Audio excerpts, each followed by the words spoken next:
Saudações para você, que o seu dia seja uma bênção, que Deus possa te abençoar. Nós estamos aí na primeira semana de agosto, que é uma semana de início da quarta unidade e de recuperação da terceira unidade. Lembramos que a diretoria da escola do Jânio pediu para avisar que as reformas da escola iniciam essa semana e que também as notas de vocês só poderão ser passadas a partir do dia 5.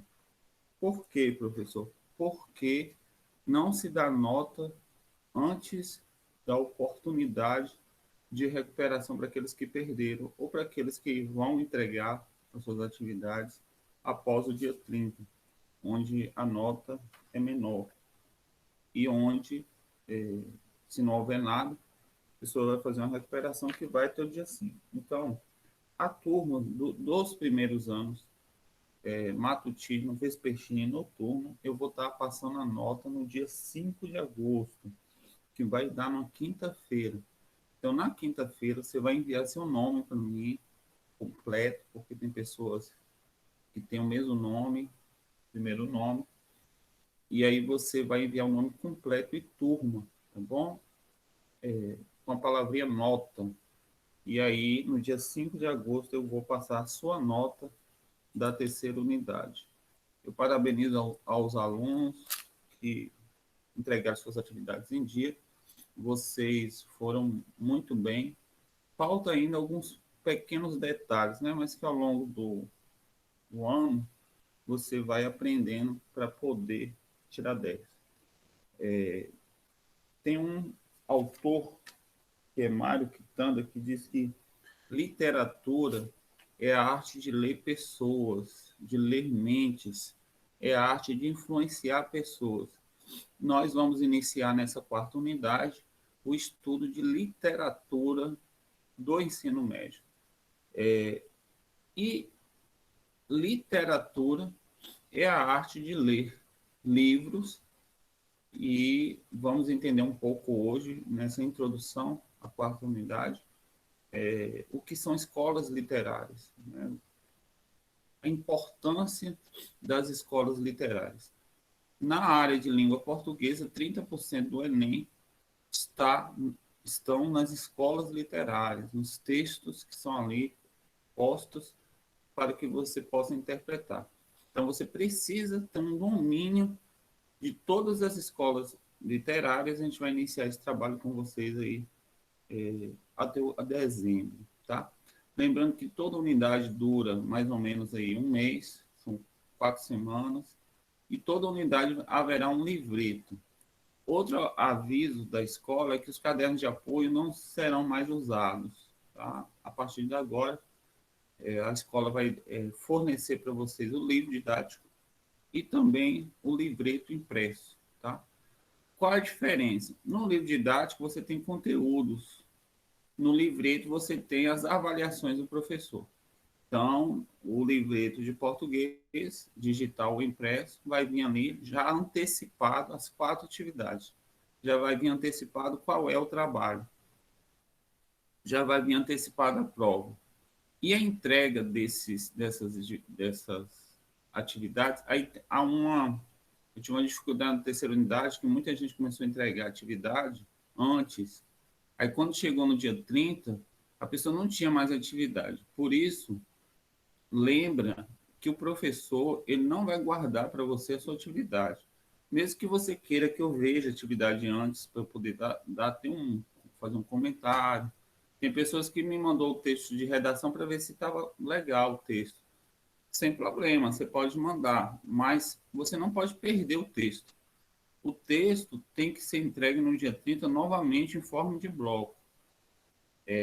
E aí, no final desse mês, as quatro, e sempre serão 4 atividades, tá? Hoje, por exemplo, nós vamos iniciar a atividade 1. Meu caderno já está pronto, mas a escola pediu para entregar os cadernos só depois das notas. Então, lá para o dia 9, estará na escola e eu estarei entregando digitalmente. Então, essa semana, como não tem um caderno ainda, você fica atento que hoje é a atividade 1. Qual o tema da aula, professor? escolas literárias, tá bom?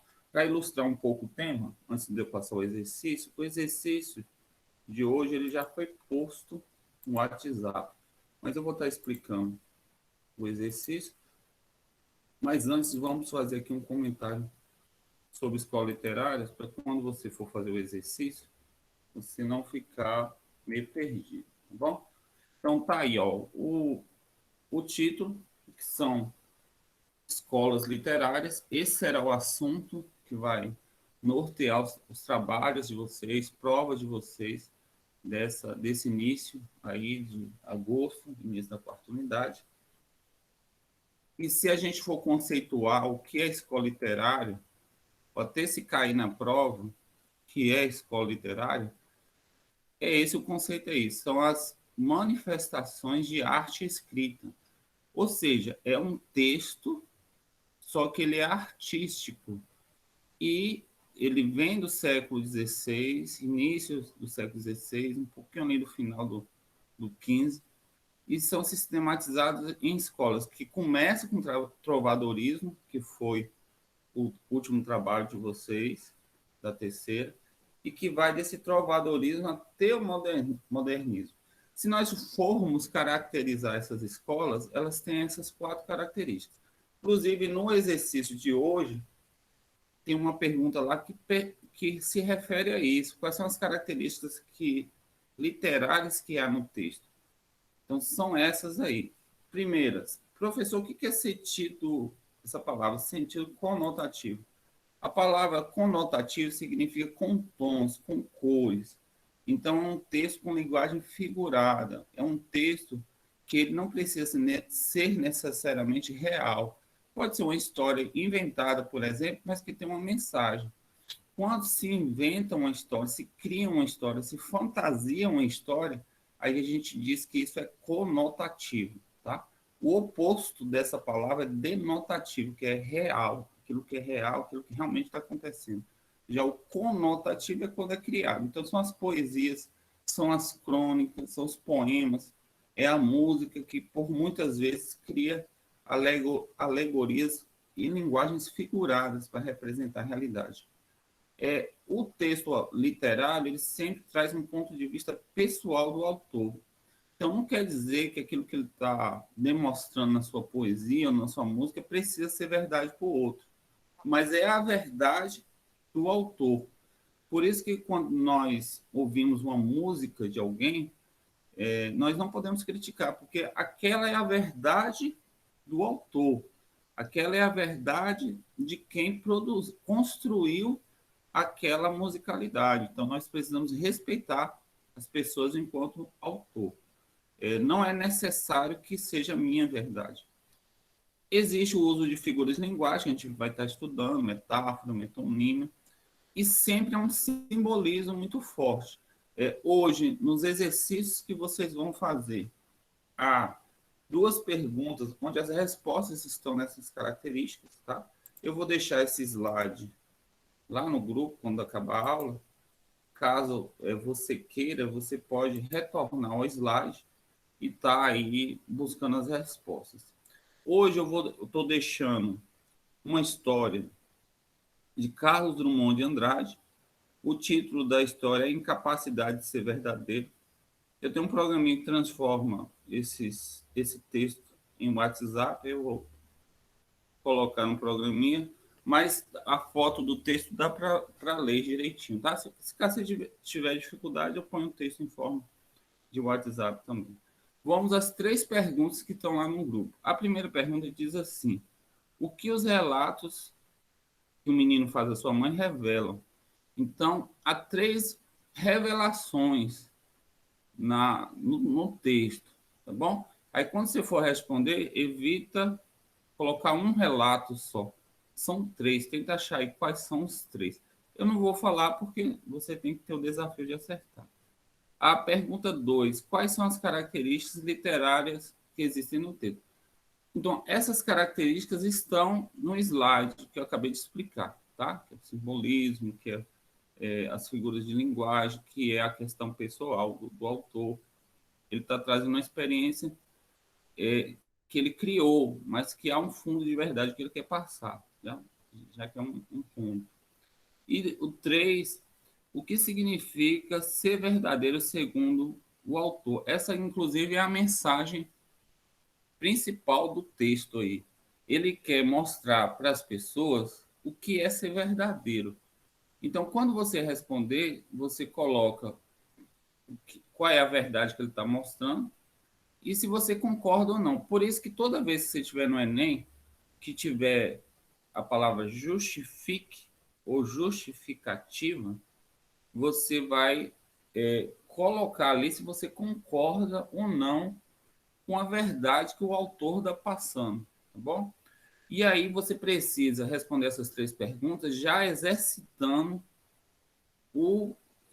se preparando para o Enem, tá? No sentido de que você precisa aí achar as 3 revelações, você precisa pegar o slide, situar as características das escolas literárias, pelo menos 2 ou 3, e você precisa, quando colocar qual é a verdade que o autor quer passar, se você concorda com essa verdade que ele está passando, tá? Claro que sempre respeitando que quando é arte, seja música, seja texto, seja pintura, o autor ele tem um direito de mostrar a sua verdade. Nós podemos concordar ou discordar, mas sempre devemos respeitar o direito de um autor poder demonstrar ali a sua verdade. Eu vou deixar o slide no grupo, mas nem todo celular abre slide, tá bom? Lembrando que tem alguns arquivos no celular que só abre como programa, que é Polaris, Office, ou então um programa chamado Office, você pode baixar e ler slides. Mas para quem tem esses programas, ou para quem tem um celular mais avançado, eu vou deixar o slide de forma que você possa aí ver direitinho as características. Essa é a primeira aula da 4ª unidade, tá bom? E esses exercícios são os exercícios da 4ª unidade. É interessante também que eu prefiro sempre pessoas que tenham seu caderno de português, tá bom? É interessante que no caderno de português ou você lança as 3 perguntas, ou você vai numerando as atividades, porque quando houver um retorno, quando o engenheiro acabar a escola e houver um retorno, aí nós vamos passar aí para a modalidade presencial ou híbrida, e você vai usar muito seu caderno, tá? Então é interessante que você vá registrando o caderno, tirando foto. Mas as pessoas que querem trabalhar também enviando o PDF, sem problema, tá bom?